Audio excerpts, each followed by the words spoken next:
So you want to make sure that you do that. Now you should be able to see the PowerPoint. Oops, just made it disappear.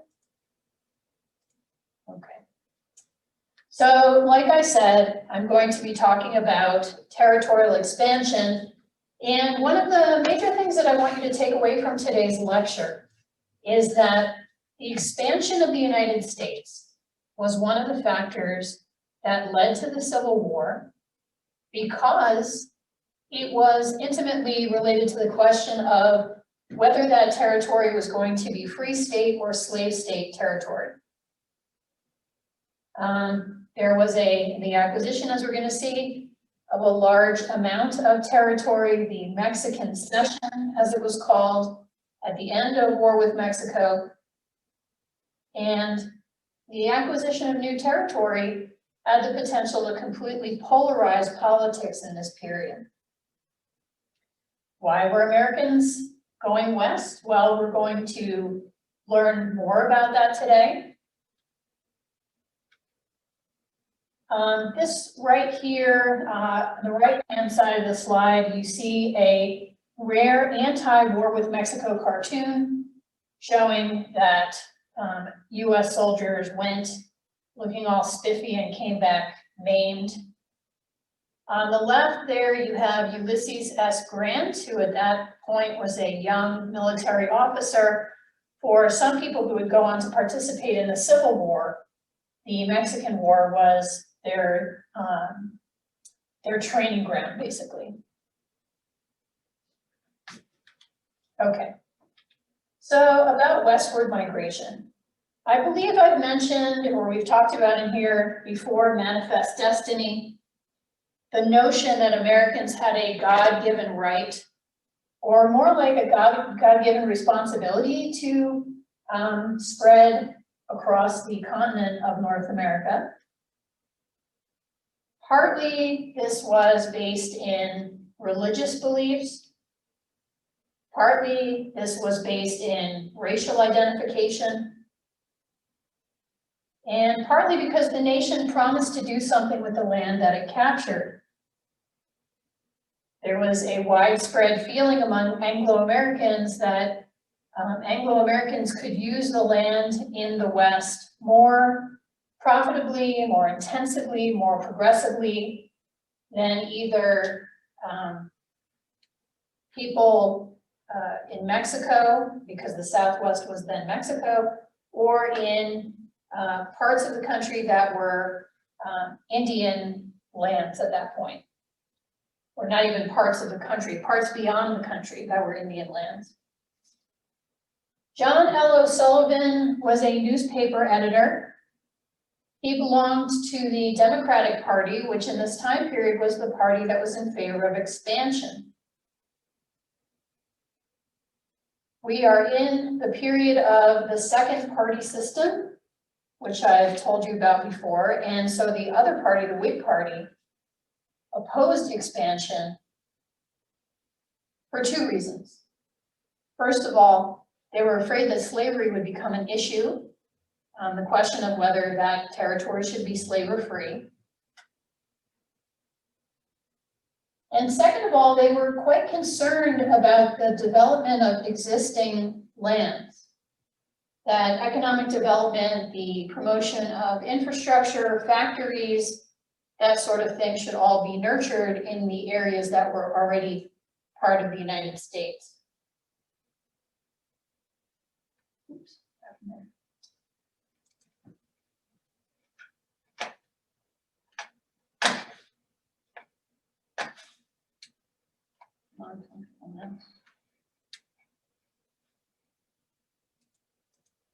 Okay.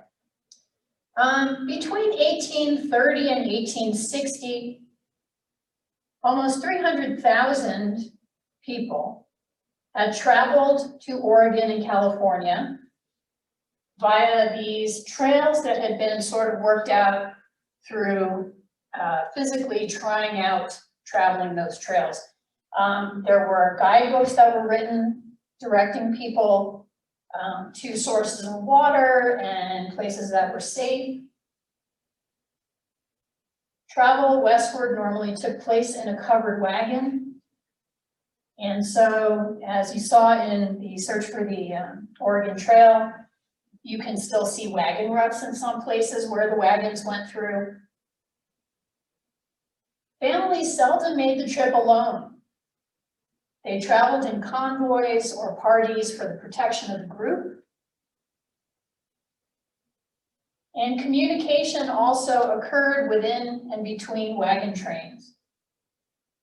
People illustrated shortcuts. They marked poison water sources. Sometimes there would be amazing acts of kindness extended to strangers, such as when one group sent an envoy back with water to help other groups across a big desert.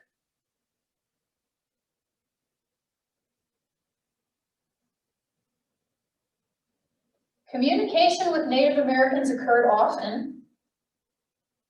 Only 34 Anglo-Americans were killed by indigenous people before the gold rush in 1849. So the initial relationships with Native Americans were cooperative. Although I should say that these overland trail travelers often went over Native American land, destroyed their crops, didn't recognize their settlements. More dangerous to the travelers on the overland trails were disease. Cholera claimed the most lives. I don't know how many of you have played that Oregon Trail video game. It always says you have died of dysentery. People died of intestinal issues because they were drinking from water supplies that could be contaminated. Accidents were also quite possible. People fell off wagons, were crushed beneath wheels. And when people died along the overland trail, they were buried where they had died. They were not taken by their families to wherever the final place of their settlement was going to be, because it was a 7-month, 2,000-mile journey.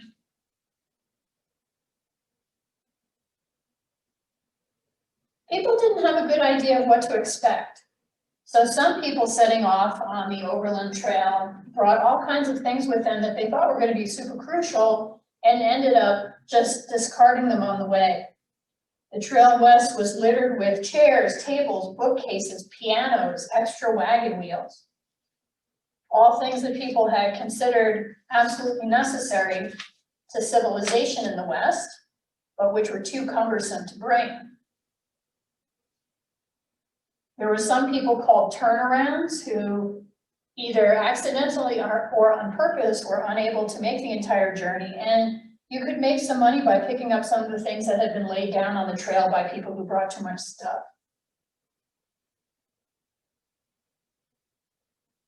There was a surprising density of traffic on the nation's wagon trails. Posts sprang up to cater to this tourist trade. There were entire towns devoted to providing shelter for wagon travelers. There were people who sold provisions to hungry travelers at a tremendous markup. There were stories of people offering $50 for a single drink of water while crossing the desert. So it was kind of hard to be prepared enough for the journey west. And as I'm sure you guys now know, people understood what a remarkable, onerous journey they were making, because they tended to keep diaries of these months on the trail. Even if they didn't keep any other diaries in their entire lives, this was the transition that they understood was going to be important for them. And finally, despite the fact that they were traveling, and so they were doing things that they had never done before, men and women often took responsibilities on the trail that corresponded to their assigned gender roles if they had been stationary. So women were in charge of cooking, gathering up fuel that could include, let's say, buffalo chips that you cook over. They washed clothes in rain barrels. They watched the children while the men drove the teams of oxen, looked after livestock, and stood watch against thieves. A lot of the people who went on the Overland Trail were young. Many of the women were pregnant, gave birth on the trail. And it should be noted that people didn't normally ride in the wagons unless they were very young or very ill. That the length of the distance that people would walk in a given day was usually about 20 miles, provided the conditions were okay. And they'd walk that day after day. As Richard White says in that Search for the Oregon Trail documentary, they had a kind of bodily knowledge that they had developed by walking every inch of that 2,000 miles. Okay, questions so far?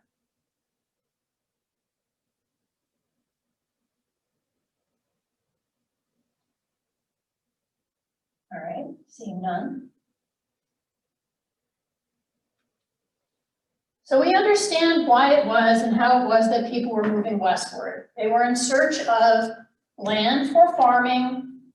They wanted to go to Oregon and California because they had heard that the farming land was really good there. It was only later in American history that people would really fill in the middle of the United States. So states like Kansas and Nebraska and so on were later than Oregon and California. So people are making this trip to the west, and at the same time that that's happening, the United States was noting that the American Southwest was undergoing a transition. In 1821, Mexico won its independence from Spain.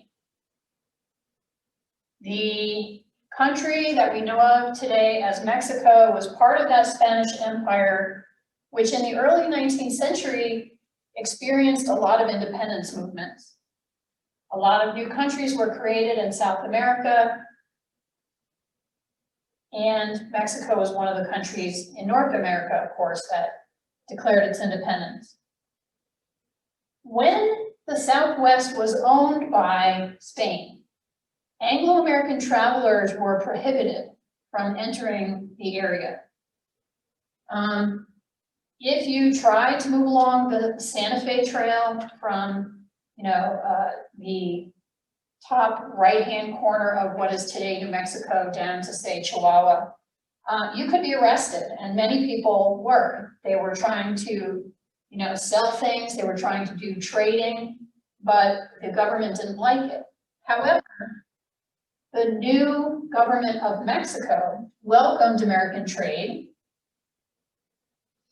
and also began to give Anglo-Americans land grants in Mexico, in what was then northern Mexico, in order to create a buffer zone between most of the settlement by Mexican people and the hostile Comanches. There was a whole part of the Southwest that was really a Comanche empire. It's called the Comancheria. And the Comanches would go back and forth, into Mexico. They would raid, they would steal horses. There was a lot of killing that went on between people of Mexico and Comanche Indians. And so the Mexican government said, okay, let's give some land to Anglo-Americans. They can deal with the Comanches. Moses Austin and his son Stephen were given the right to become land agents and to encourage others to come settle the region. And when I say the region, the part of northern Mexico that I'm talking about now is Texas. Part of Austin's deal with the Mexican government was that European settlers who came to the area would do three things. Number one, they would not bring slaves because slavery was outlawed in Mexico. Number two, they would convert to the state religion of Catholicism. And number three, they would agree to become citizens of the new country of Mexico. Spoiler alert, the Anglo farmers who moved into this area didn't want to do any of these things. They brought enslaved African Americans with them. They didn't convert to Catholicism, and they didn't really want to be Mexican citizens. Farmers started to view this territory of Texas as an extension of Mississippi and Louisiana. About 20,000 Americans altogether entered the region, and a new centrist Mexican government began to crack down on this immigration, decided that it was dangerous to Mexico to have so many people moving in who clearly did not have being part of Mexico in their ideas as what they wanted to do. The Americans started to complain about their liberties being compromised and to consider rebellion in the same kinds of tones that they had used against King George III in the Revolutionary War.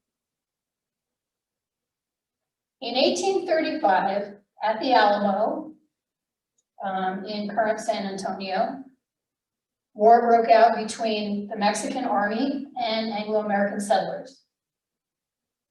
The Mexicans overwhelmed the Anglo-Americans there, killing almost everybody. There were just a handful of people left alive so that they could report back what had happened.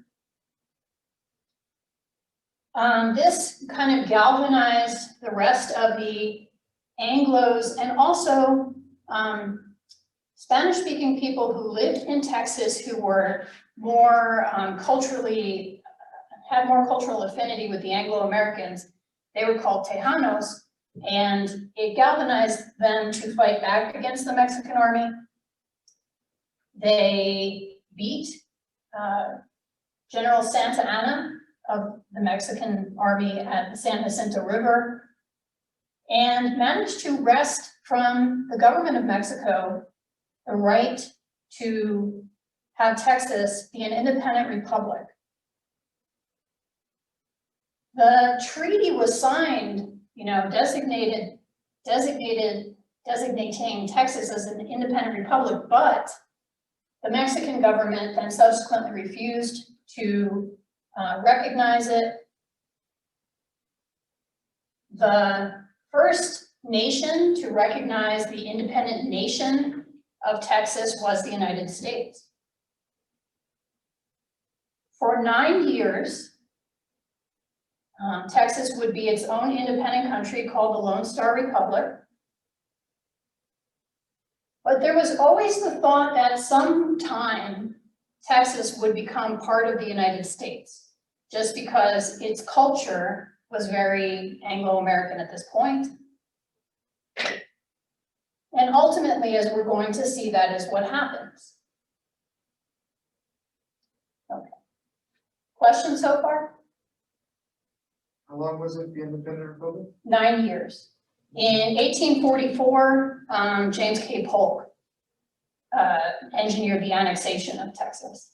But through that time, it had its own president, it had its own foreign policy.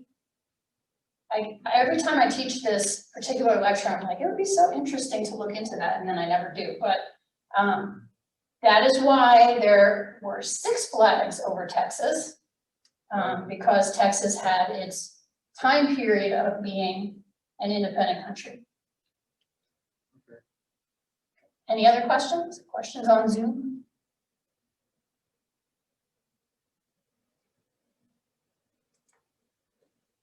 Okay.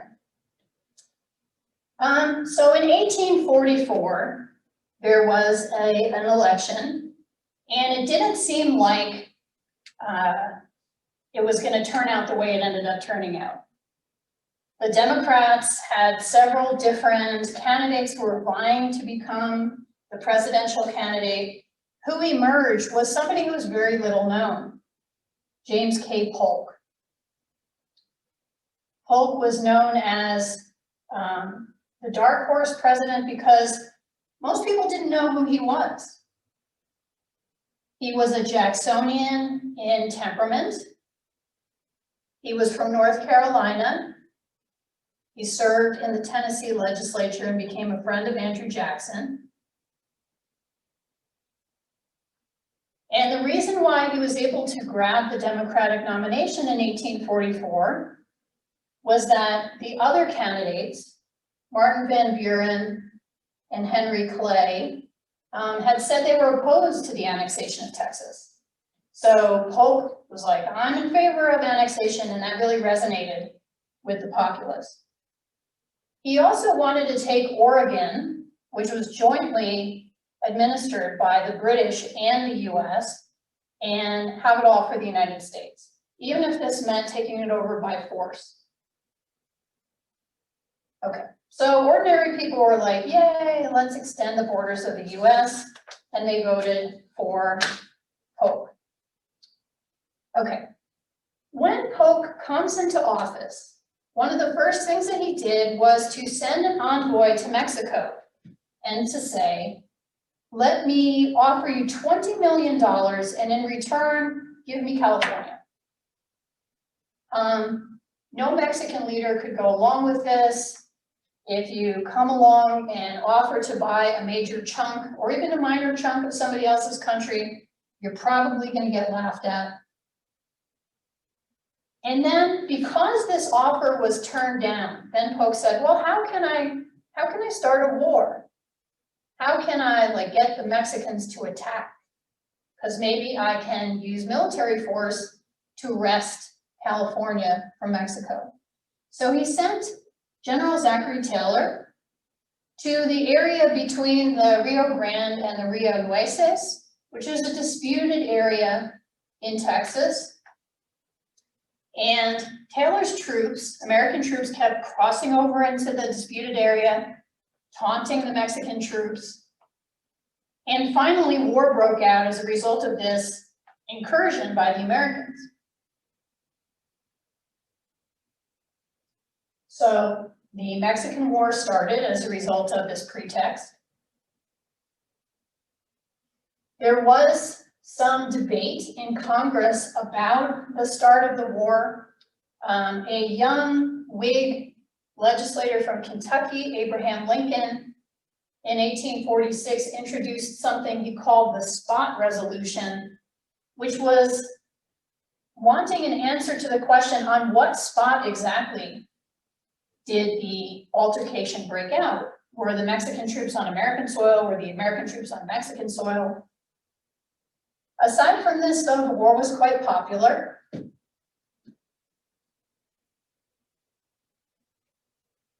Okay, so here's how the war went.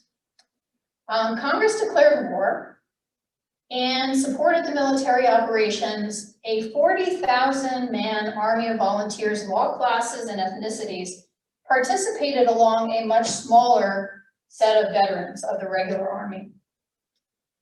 This was war as a mass media event. There were brass bands marching into battle, waving the American flag. There were war correspondents who, for the first time, could use the telegraph to send back instant communication about the war. People were kind of hanging on every word about the war.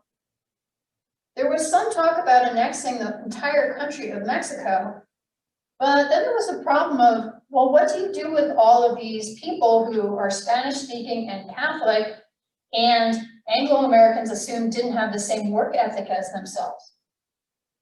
So they were most Americans were kind of hesitant about the idea of annexing the Southwest. New Mexico was one of the first areas to be invaded by American troops. In Santa Fe, Santa Fe was captured pretty quickly. The mayor of Santa Fe ran the Mexican flag down the flagpole and left. Then troops marched down through what is today New Mexico. They fought a battle at Bracito in the South County, where apparently if you go with a metal detector, you can still find buttons and shrapnel and stuff from the Mexican War. What ended up finally ending the war, though, was an invasion by the United States of Mexico City.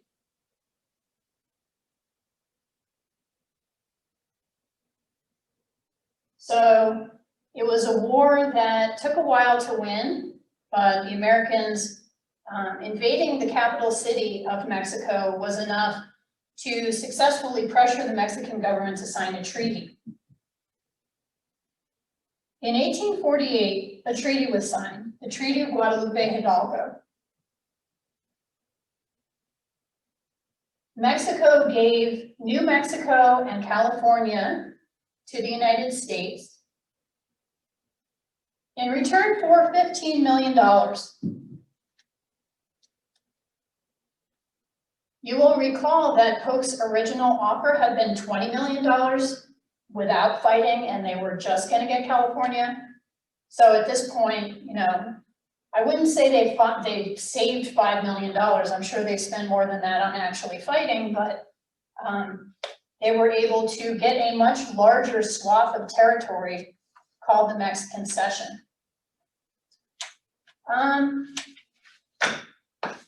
The Treaty of Guadalupe Hidalgo also said the following: anybody living in New Mexico territory, which at that point included what is today New Mexico and what is today Arizona, that was all New Mexico territory. Anybody living there automatically became, who was not a Native American, automatically became a US citizen just by treaty. If they didn't want to be a US citizen, they needed to move. They needed to move south of the line that now divided the United States from Mexico. Where did that line cut through? It actually cut between what is today Las Cruces and what is today Mesilla. So in the South County, in southern Doña Ana County today, that is where all the people had moved to who didn't want to be American citizens, only to find that in 1854, a second treaty was signed, the Gadsden Purchase, which created the outline of the state of New Mexico that we know today. So they moved to Mesilla only to find that 6 years later that became US territory as well. Okay, questions so far?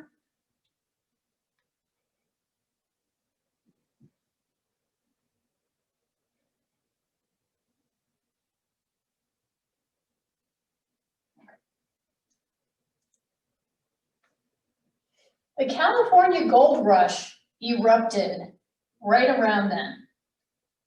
Gold was discovered near Sacramento by a Swiss immigrant named John Sutter. Before that, California had been a highly multicultural place. The Spanish, when they colonized California, had created a system of missions up and down the length of California. And one of the things that they did was to really wipe out a lot of indigenous people by making them labor for free. They, turned them into virtual slaves, living on the lands of the missions. But in 1845, the territory still contained about 7,000 Mexicans, 700 Anglo-Americans, and 150,000 indigenous people. Sutter discovered gold on his patch of land near Sacramento. And when this was publicized, there came a massive wave of settlement of California from all around the world by people who had some mining experience and wanted to find gold. They came from China, they came from South America, they came from all across the United States. They didn't actually find that much gold, but what did end up happening, prospecting was very difficult. However, all of the service industries and banks and hotels and bars that sprang up to cater to the miners ended up really developing California into a much more densely populated state. And ultimately, it became an agricultural state.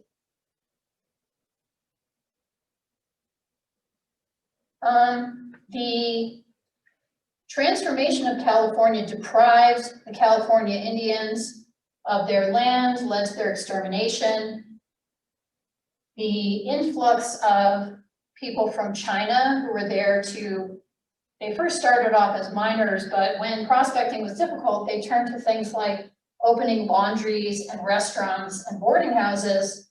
There was racism against the Chinese that is going to be really apparent after the Civil War. But this well-timed discovery of gold, just at the time that California becomes part of the United States, adds to this great westward migration.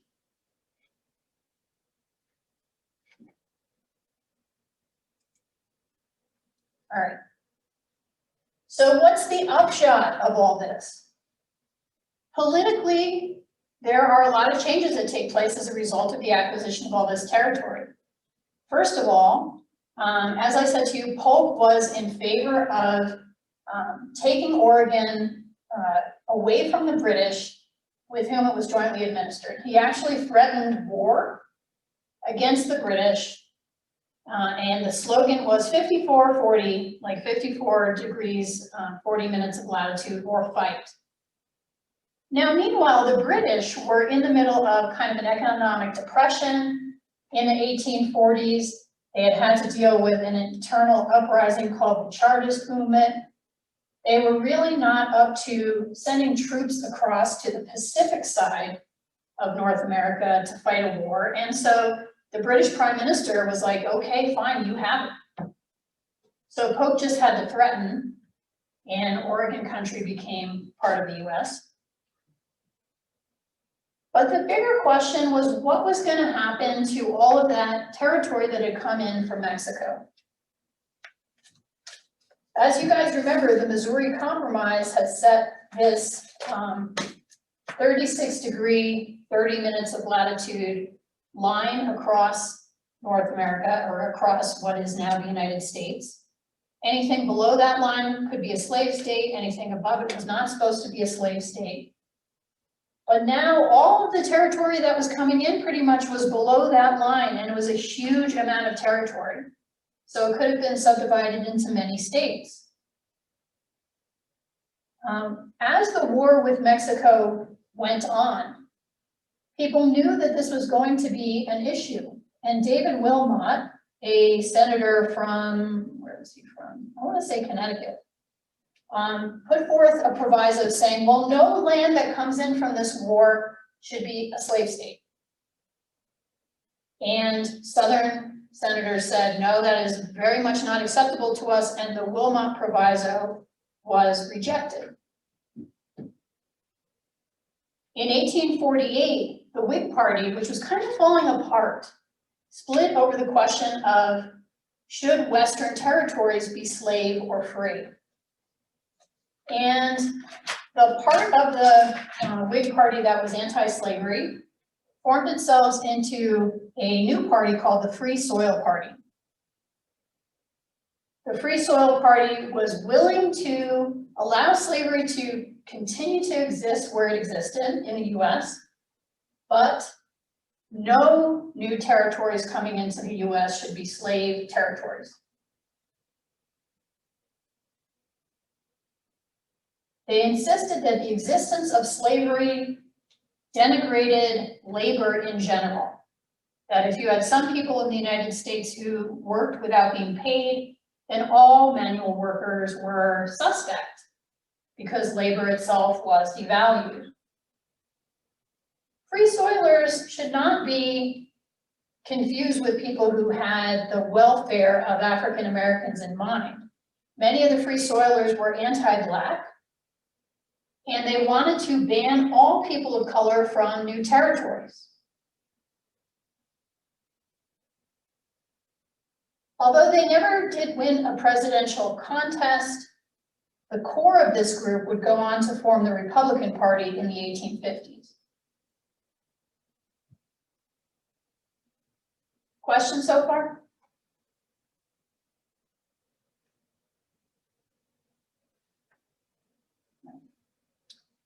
Okay, so that brings us up to the Compromise of 1850, let me bring up this map because I think it's valuable for you to see all of the ways in which the United States had expanded in the 19th century. So there you see Oregon country, which is not only Oregon, but also Washington and Idaho today. The Mexican cession, a huge footprint. Texas at this point, up until 1850, was giant. The division of Texas was the Rio Grande River. So everything to the east of that was part of Texas. By the late 1840s, each section of the country began to have its own sectional interest based on its relationship to slavery. Daniel Webster was the spokesperson for the Northeast. John Calhoun of South Carolina wanted everybody in the South to create a political party that was just based on defense of slavery. Henry Clay was still alive, and he was still the great compromiser. He was the guy who had brokered the compromise on the tariff in 1833 and also the Missouri Compromise in 1820.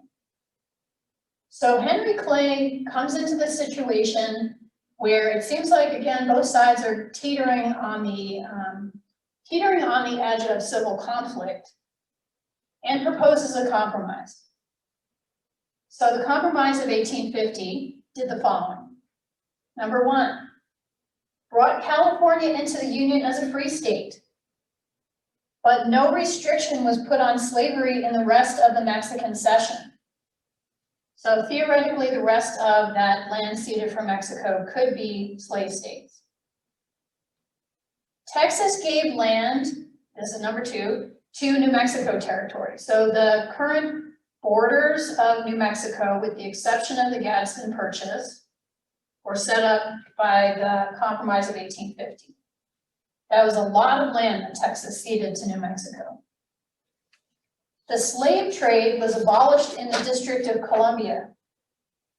So no longer could enslaved people be bought and sold within sight of the capital. But the thing that was the most controversial about the Compromise of 1850 was the fugitive slave law. The fugitive slave law put the full force of the federal government behind slave catchers. When slaves fled to the north, they were often able to just kind of disappear into the network of northern states because Northerners were anti-slavery, some of them, and didn't want to participate in upholding slavery by returning fugitive slaves.